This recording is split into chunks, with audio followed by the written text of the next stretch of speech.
वही नंगा पैर, वही टी शर्ट है विकास प्रकाश की। और ये आप समझ पा रहे होंगे। जयराम जी, क्या अनुभव कर पाए आप? लगता है कि अंदर में सब ठीक ठाक है, बाहर ही हमें दिखता है कि जेएमएम अलग है, बीजेपी अलग है, अंदर ऐसा कुछ नहीं दिखा, सब एक दूसरे से गले लगते हुए दिखे। ये बाउंड्री जो विधानसभा के बाहर वाली, ये याद है? हाँ याद है, खूब लाठियाँ चली थी, आंसू गैस चले थे, रबड़ की गोलियां चली थी, कुर्ते को टी शर्ट को फाड़ दिया गया था। देखिए, एक्शन नहीं है, ये हमारा कर्म है। जनता ने हमें चुना है अपनी समस्याओं के लिए, तो उसके लिए आपको जनता के बीच जाना चाहिए। जनता क्यों आपके घर आएगी? तो जूता पहन के काहे नहीं आए हैं? चूंकि आप पे एक आरोप था कि आप महंगा जूता पहनते हैं, कपड़ा महंगा हो गया। ये क्या आरोप? कौन सा सवाल है? आप लोग फटे फालतू सवाल महाराज करने लगे हैं। मतलब ये है जयराम कुमार महतो जी, डुमरी विधायक, वहाँ के मंत्री बेबी देवी को पीछे करके आगे निकले हुए हैं।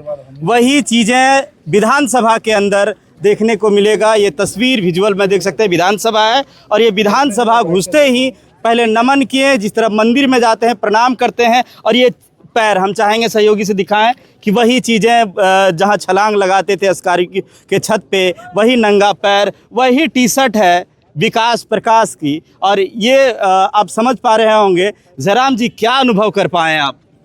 देखिए, अनुभव धीरे धीरे होता है। आज के दिन का अनुभव तो यही रहा कि लोग शपथ ले रहे थे और शपथ लेने के दरमियान हमने देखा कि ये बाहर में भले एक दूसरे से टांग खींचते हैं, लेकिन अंदर में सबके गले लग रहते हैं, हाय हेलो कर रहे हैं। यानी लगता है कि अंदर में सब ठीक ठाक है, बाहर ही हमें दिखता है कि जेएमएम अलग है, बीजेपी अलग है, अंदर ऐसा कुछ नहीं दिखा, सब एक दूसरे से गले लगते हुए दिखे।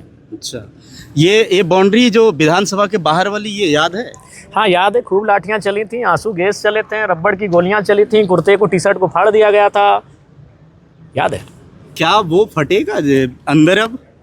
जी, अंदर अब जो गलत करने की मनसा रखते हैं उनका हौसला फटेगा, निसंदेह फटेगा। उम्मीद करें युवा, बिल्कुल युवा उम्मीद करें।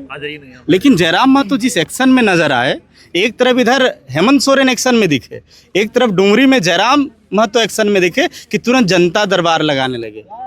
देखिए, एक्शन नहीं है, ये हमारा कर्म है। जनता ने हमें चुना है अपनी समस्याओं के लिए, तो उसके लिए आपको जनता के बीच जाना चाहिए। जनता क्यों आपके घर आएगी? आप वीआईपी मेंटेन क्यों करेंगे? जनता आपके घर लाइन लगेगी, आप शौचालय गए हैं, आप नहाने गए हैं, नेताजी खा रहे हैं, नेताजी सोए हैं, क्यों जनता आपको इसीलिए थोड़ी चुनी है। तो मेरा सिद्धांत यही रहेगा कि जो भी मेरा जोन है उस जोन में एक निश्चित तिथि दी जाएगी और वहाँ जनता दरबार लगेगा। तो जूता पहन के काहे नहीं आए हैं? चूंकि आप पे एक आरोप था कि आप महंगा जूता पहनते हैं, कपड़ा महंगा हो गया। ये क्या आरोप? कौन सा सवाल है? आप लोग फटे फालतू सवाल महाराज करने लगे हैं। मतलब आप लोग गरीब की तस्वीर कैसा दिखाना चाहते हैं? गरीब आदमी नंगे रहे, नहीं बदन पे कपड़ा नहीं रहे, फटा हुआ है, कादो कीचड़ में लेटा हुआ है, मतलब आप गरीब की तस्वीर क्या इसी तरह देखना चाहते हैं? गरीबी पहले बताए, गरीबी की परिभाषा क्या है? कि उसके पास अच्छा प्रॉपर्टी ना हो, उसके पास अच्छा मकान ना हो। कुर्ता और जूता कब गरीबी की परिभाषा है भाई?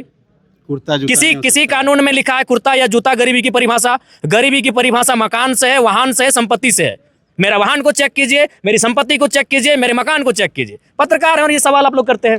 तो आप तो गरीबी की परिभाषा कपड़ा नहीं है, कपड़े उपहार में मिलते हैं, प्रॉपर्टी उपहार में नहीं मिलता है। गरीबी की परिभाषा कपड़ा नहीं है। अभी आपका मुख्यमंत्री ने ये जारी किया है कि जिनके पास इतना जमीन है उसको राशन नहीं मिलेगा। क्या लिखा है कि जो कपड़ा पहनेगा वुडलैंड का उसको नहीं मिलेगा?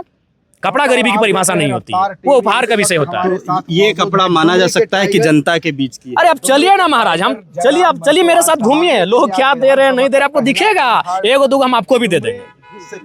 हाँ सही बात, एक्स्ट्रा मिलता है, हम अपने दोस्तों को भी देते हैं और आपको भी देंगे। आप पत्रकार के साथ हमारे अच्छे मित्र भी हैं। चलिए, धन्यवाद, शुक्रिया।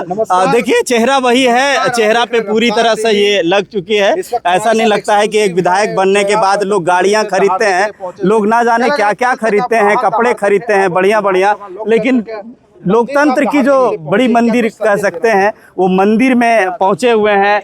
वही साधारण सा कपड़ा है, वो साधारण सा पैंट है, खाली पैर है, और वही स्कॉर्पियो है। स्कॉर्पियो मुझे नहीं लगता है कि कोई अलग है, स्कॉर्पियो भी वही है जिसपे छलांग, वही स्कॉर्पियो है ना, वही जिसपे छलांग लगाते थे। एकदम सिंपल जो पहले थे उसी में जयराम आए हुए हैं और अपनी विचार को अभी रखे हैं। हालांकि जब इनकी तस्वीर जब एंट्री कर रहे थे तो प्रणाम करते हुए, नमन करते हुए विधानसभा में प्रवेश किए और वहां जाके आज विधायक की शपथ लिए हैं। हालांकि बहुत सी चीज़ें, बहुत से लोग बहुत कुछ बोलते थे इनके बारे में, लेकिन सारी चीज़ें, तस्वीरें अब साफ है आईने की तरह कि जयराम महतो ही है जो कि एक युवाओं को कह सकते हैं कि युवा की एक बहुत बड़ी टोली जयराम महतो के साथ है। मिलेंगे अगली कड़ी में। जोहार।